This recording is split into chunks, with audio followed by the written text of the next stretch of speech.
네, 화요일입니다. 뉴스파이팅 2부 뉴스를 파헤치고 전망하는 시간 뉴스 파전입니다. 최재성 전 청와대 정무수석 나와주셨습니다. 어서 오십시오. 안녕하세요. 안녕하세요.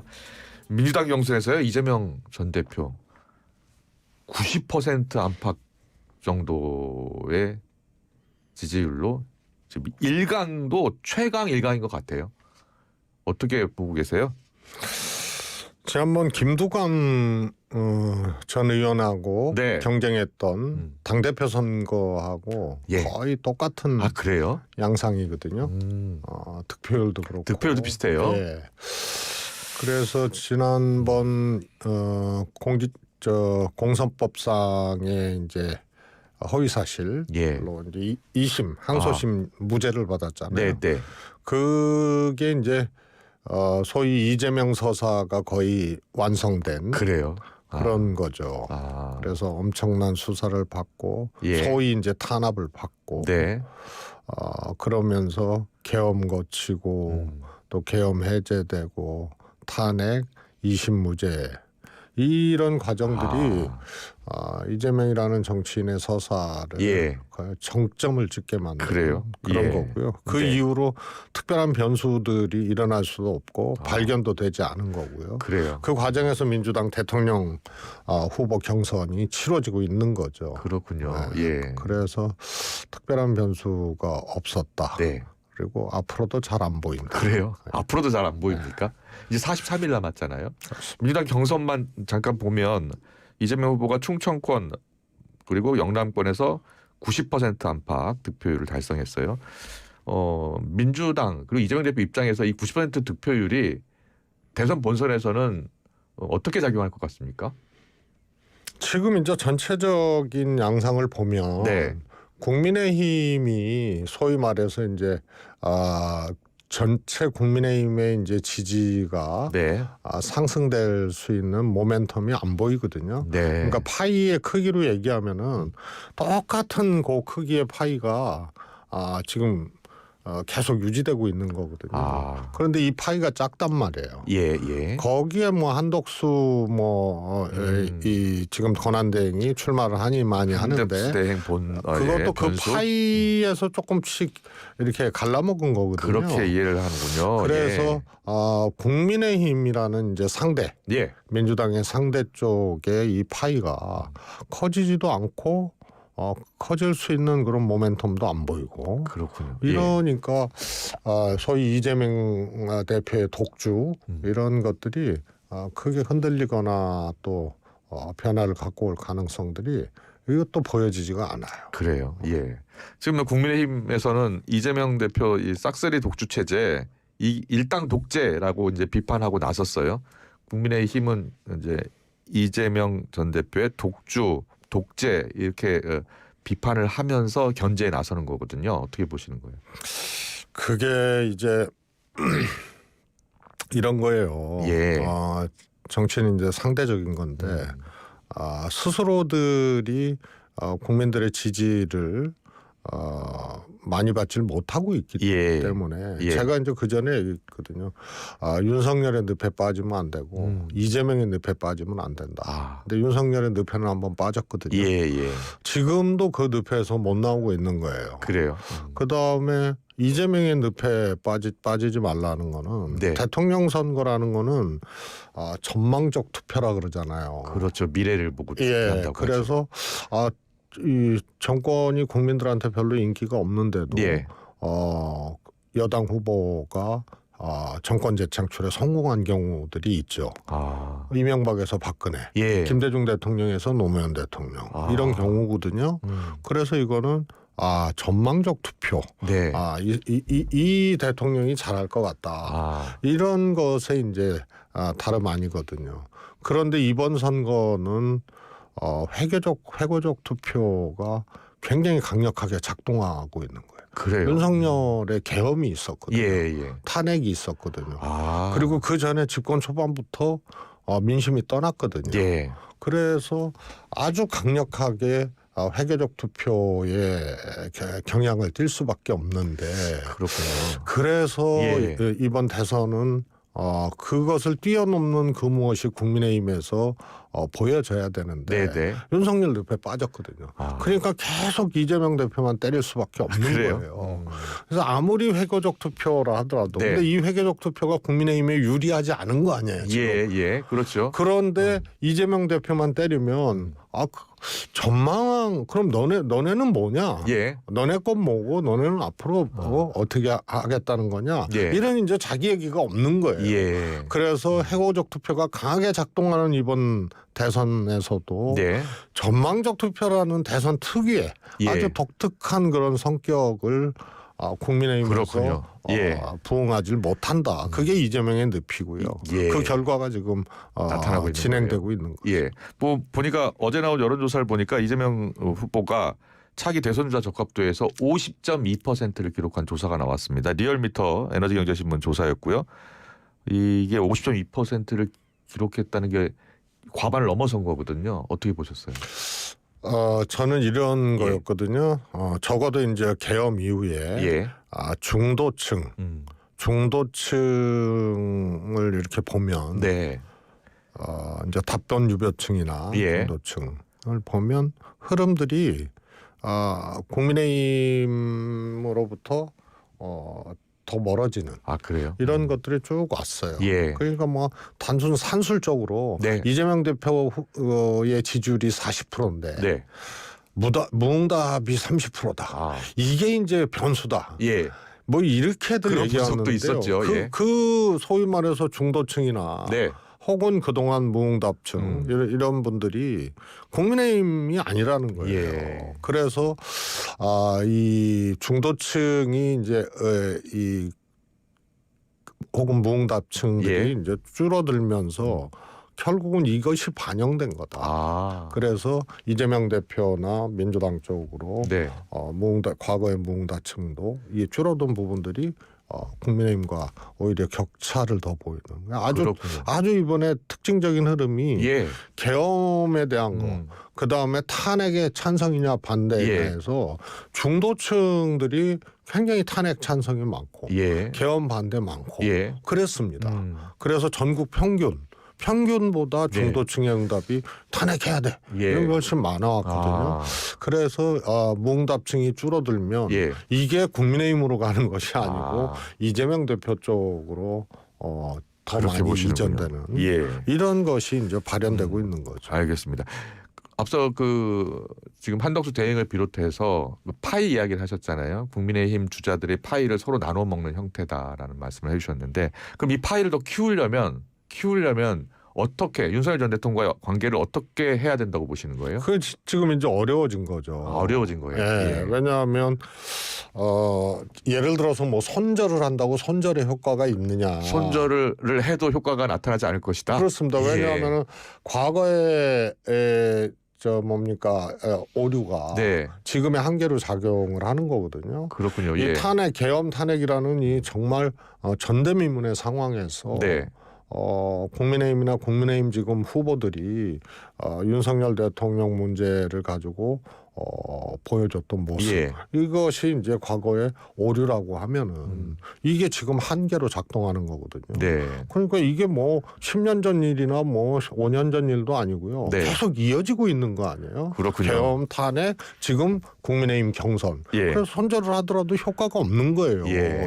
이게 쭉 진행돼 왔던 연관적인 상황이기 때문에 그래서 제가 보기에는 거기다가 이제 국민의힘 경선 이 과정이 희화화라는 말이 나올 정도로 정책과 비전이나 이런 얘기 전혀 없이 무슨 키높이 구두 얘기나 하고 다시 태어나면 바퀴벌레로 날 거냐 자동차 바퀴로 날 거냐 이러니까 그 뭐 보수 언론에서까지도 이걸 막 지적을 하고 이 대통령 후보 경선이 맞냐 이런 이제 지적들이 오는 건데요. 그래서 제가 보기엔 이쯤 되면은 거의 삿바끈도 못 치고 놓치고 하체 힘도 빠지고 그야말로 그냥 아주 난망한 상황, 총체적으로 난망한 상황들이죠. 그렇게 보시는군요. 이제 오늘로서 이제 43일 남았는데 오늘 이제 4강이 가려진다는 거예요. 국민의힘 같은 경우에는. 홍준표, 김문수 그리고 지금 안철수, 뭐 나경원 이렇게 나오고 4강에 누가 오를 것 같아요? 저는 뭐 3명의 이제 예상 가능한 네. 3명은 뭐 다들 이렇게 얘기를 하고 있는 거고요. 나머지 이제 한 자리 4강 중에 한 명이 누구냐. 그래서 안철수, 나경원. 홍준표, 김문수, 한동훈 다음에 나경원이냐 아니면은 뭐 안철수냐? 그러니까 조사상으로 보면 지금 이제 당원하고 일반 국민 분리해서 조사하는 게 아니잖아요. 근데 룰은 5대5란 말이에요. 그런데 나경원 후보와 안철수 후보의 지지율은 미세하게 나경원 후보가 조금 앞서는 뭐 소수점 이하로 앞서는 뭐 이런 조사들이 좀 나오고 있는데 그래서 언뜻 보면 나경원 후보가 유리할 수 있죠. 왜냐하면 당원에서 나경원 후보가 안철수 후보보다는 득표력이 이번에 있다고 일반 보이죠. 국민 여론조사니까 일반 국민 여론조사니까 이제 당원은 이제 2차 때 반영이 되거든요. 그래서 1차 지금 여론조사에서가 어떻게 나타나냐가 중요한 것 같더라고요. 아니 그래서 이게 이제 민주당도 그렇습니다. 민주당도 사실상 여론조사에서도 당원들이 이제 응답을 하거나 뭐 이런 경우들이 있거든요. 그래서 그런데 이런 거예요. 예를 들어서 뭐라 그럴까요? 강한 보수. 저 뭐 민주당에서는 약간 극우적 보수. 이 보면은요. 김문수 후보가 윤석열 대통령하고 오버랩이 많이 되고 그래서 강성 지지층의 지지를 받는 이런 거거든요. 그러니까 여론조사 응답자 중에 김문수 후보가 압도적이지 않은데 이게 나경원 후보한테 이게 갈라지면 김문수 후보가 1등을 못할 수도 있겠다. 이런 생각 때문에 탈락을 시키고 가는 이런 이제 소위 말해서 유권자 전략적 판단들이 만약에 작동을 하게 되면 나경원 후보가 불리할 수도 있다. 그럴 수도 있겠네요. 앞서 저희가 여론조사 이재명 대표 여론조사 관련해서 이제 리얼미터 여론조사라는 것 그리고 자동응답 방식이라는 것 그리고 중앙선거 여론조사 시민의 홈페이지를 참조해야 된다는 공지사항을 다시 한번 알려드리겠습니다. 지금 김경수 후보, 김동연 후보 간 지금 2위 다툼이 이제 민주당 경선에서 지금 그게 이제 더 주목을 받고 있는 것 같아요. 워낙 뭐 이재명 대표 독주 체제가 이어지고 있으니까 그 부분 어떻게 보고 계세요? 그것도 이제 호남 경선하고 수도권, 제주, 뭐 강원 이렇게 남았잖아요. 지금 이제 거의 두 후보가 똑같아요. 그래요? 득표율이 똑같은데 이제 호남이 이제 분수령인 것 같아요. 그래요? 호남의 이제 득표 결과가 결국은 그대로 가지 않겠냐. 그래서 이제 호남에서 과연 두 김 후보 중에 누가 이제 선전을 하느냐가 결국은 이제 결과가 끝까지 그렇게 나올 거라고 그렇게 보시는군요. 근데 지금 이제 남은 게 민주당 여선 같은 경우는 호남하고요. 그리고 수도권 또 제주, 강원 남아 있어요. 이재명 대표 전 대표의 지지율이 90%를 넘어설 수 있을까요? 아니면 조금 90% 밑으로 나올까요? 아마 지난 당대표 선거하고 거의 엇비슷하게 나올 것 같아요. 그때 88%인가 득표를 하셨는데 호남에서는 조금 떨어지고 그리고 다시 수도권 기타 지역은 90%대, 80% 후반대 이렇게 유지가 되는 거고요. 그래서 이번에도 호남은 뭐 80 중반대 정도로 미세하게 조금 그렇게 득표율에서 좀 떨어지고 다시 회복돼서 지난 당대표 선거 득표율하고 거의 비슷하게 나오지 않겠나. 지금 김경수 후보 돕고 계시잖아요. 그렇습니다. 선대위원장이시죠? 선대위는 없고요. 그래요? 거기는 이제 젊은 친구들 중심으로 수평적인 조직이라서 뭐 총괄본부장, 선대위원장 이런 걸 두지 않고 그냥 뭐 좌장이라고 그렇게 표현이 돼 있더라고요. 좌장 이렇게. 근데 김경수 후보 지지율이 어떻게 보세요? 득표율이 예상보다는 좀 낮게 나오는 것 같지 않습니까? 어떻게 보세요? 이제 처음에 그랬던 거고요. 두 번째 경선이 이제 대구, 경북, 부울경 이쪽이었는데 거기서는 이제 선전을 좀 했어요. 경남지사도 지냈고 했으니까요. 그래서 결국은 이제 후보의 메시지, 네. 또 정책의 특장점, 또 후보자의 어떤 이력, 예. 이 살아온 길, 뭐 이런 것들이 이제 좀 알려지기 시작하고 이제 4년 동안의 공백이 있었잖아요. 예. 그리고 첫 데뷔가 대통령 선거 경선이라서 이제 조금씩 시간이 가면서 네. 경선이 되면서 상승세를 타고 있는 그렇게 보시는 그런 거고요. 김경수 후보는 그런 거잖아요. 일단 김대중 노무현, 문재인, 소위 민주당의 이제 적자라는 표현들을 많이 하고요. 물론 그런 게 있고, 이제 입법, 지방행정, 국정 이것을 다 경험하고 그 한가운데에 있었던 유일한 후보거든요. 그 다음에 이제 통합과 연정을 얘기를 해요.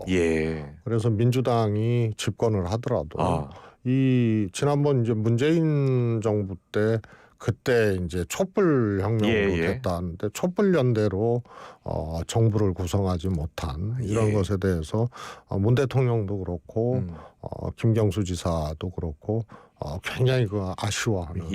그래서 이 빛의 연대로 결국은 연합 정부를 해야 이 강력한 힘으로 이번에 이 목격이 됐던 극우 폭력적인 이 정치 세력들을 진압을 하고 조금 더 넓고 조금 더 깊게 국정 운영의 동력들을 갖고 갈 수 있는가 아니냐 해서 통합과 연대, 연합, 연정 이것이 김경수 지사의 아주 강력한 주장인데 그렇군요. 이런 것에 대한 이제 민주당 유권자들의 이제 하나의 그 주목도 이런 것들이 좀 받아들여지면 굉장히 상승세를 이어갈 수 있지 않겠나. 그렇군요. 봅니다.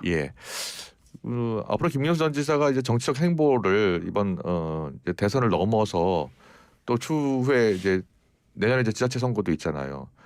다시 한번 이제 재기를 더 모색하게 될 텐데 어떤 행보를 보일 것으로 보세요? 그거는 뭐 아직 예단할 수가 없는 거고요. 적어도 이번 경선 과정에서 김경수 지사의 이제 정치인으로서의 메시지, 정책, 비전, 태도 이런 것들이 민주당 정치에서 굉장히 큰 하나의 자산이다. 이렇게 이제 받아들여질 가능성들이 저는 크다고 보기 때문에 그리고 또 경선이 아직 안 끝났잖아요. 그렇죠. 그러니까 경선이 안 끝났는데 이후의 역할 이런 것을 얘기하기는 그런데 아무튼 민주당의 자산으로 저는 자리 잡을 수 있는 과정이 이번 경선이 될 것이다. 이렇게. 알겠습니다. 그 연합정부 같은 경우에는 이재명 전 대표는 어떤 생각이에요? 연합정부요? 모르겠습니다만 거기에 대해서 직접적으로 입장을 밝힌 적이 없는 것 같아요. 이게 이런 거거든요. 소위 말해서 정치적 야합 이런 거하고 다른 거거든요. 뭐 개헌을 하자라고 했는데 이게 권력 나눠먹기처럼 된다 해서 막 반대 그렇게 했는데 연합정부는 조금 다른 거예요. 그리고 개헌도 뭐 지금 이 시기에 내란 집중해야 되는데 뭔 개헌이냐 뭐 이런 얘기일 뿐이거든요. 근데 연정 같은 경우에는요. 민주당이 집권해야 가능한 거 아니에요. 그래서 민주당 주도예요. 다만 민주당만 하지 아니한다. 그럼 뭐냐? 반구구 연대고 반개헌 연대고 그다음에 반헌법 행위한 사람들에 대한 반대의 연대이기 때문에 이번 엄청난 일을 겪으면서 함께했던 빛의 연대라고 그래서 표현하는 거거든요. 이게 국정 운영의 하나의 동력으로 등장을 했을 때 훨씬 더 민주당 정부 민주당 집권이 힘을 갖고 할 수 있다. 그런 차원에서 이재명 대표도 아마 제가 보기엔 연합정부에 대해서는 고민하고 있고 그렇게 가야 된다고 생각하지 않을까 싶습니다. 알겠습니다. 뉴스파전 여기까지 듣겠습니다. 최재성 수석과 함께했습니다. 잘 들었습니다. 고맙습니다. 감사합니다.